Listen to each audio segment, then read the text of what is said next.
Ujian SKD bagi CPNS sudah berjalan lebih dari sepekan.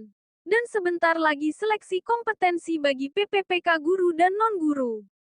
Pelaksanaan SKD CPNS dan seleksi kompetensi PPPK dijadwalkan berlangsung sampai pertengahan Oktober tahun 2021.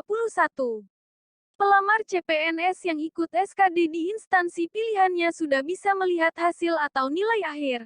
Sedangkan PPPK belum terlihat karena pelaksanaan seleksi kompetensi masih dalam penjadwalan. Bagi pelamar CPNS yang sudah ikut SKD dan berhasil meraih nilai di atas ambang batas, tentu sudah bisa duduk tenang menunggu pengumuman.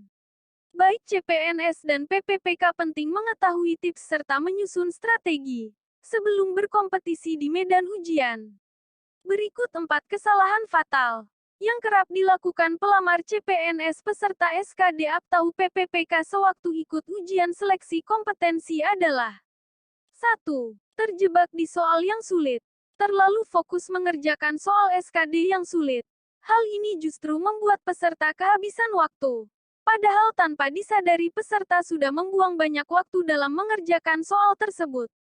2. Terlalu fokus pada satu bagian soal. Seperti kita ketahui bersama, materi soal SKD itu terdiri atas 3 bagian, TWK, TIU, dan TKP yang tiap-tiap bagiannya memiliki ambang batas nilai. Jika kamu terlalu fokus ke salah satu bagian soal, kamu berpotensi mendapatkan nilai yang tinggi di satu bagian, namun mendapatkan nilai rendah di bagian soal lain. 3. Tidak memiliki strategi matang. Di sini dibutuhkan strategi yang matang untuk bisa berhasil menjawab semua soal sebelum waktunya habis. Seperti bagian soal mana dulu yang dikerjakan. 4. Tidak punya persiapan matang. Untuk bisa menjawab soal-soal SKD yang materinya luar biasa banyak, dibutuhkan persiapan yang benar-benar matang.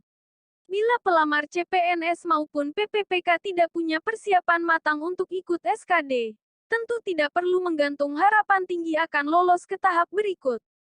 Berikut solusi dan strategi nyata bagi pelamar CPNS dan PPPK tahun 2021. Berdasarkan pengalaman dari peserta yang sudah lolos passing grade SKD. 1. TKP dikerjakan di awal.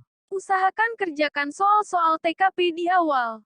Karena materi soal TKP tidak butuh hafalan dan hitungan, maka langsung lompat ke nomor 66 untuk mengerjakan soal TKP.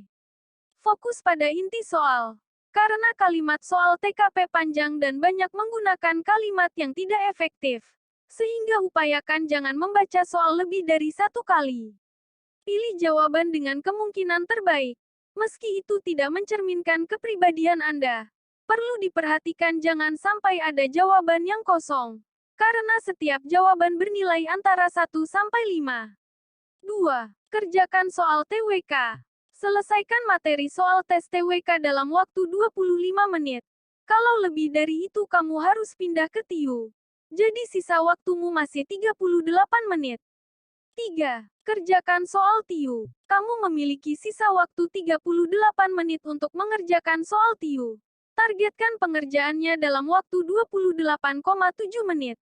Sebagai catatan, jika ada jawaban yang meragukan, tandai jawaban tersebut di kertas, tapi tetap diisi jawaban pada layar monitor.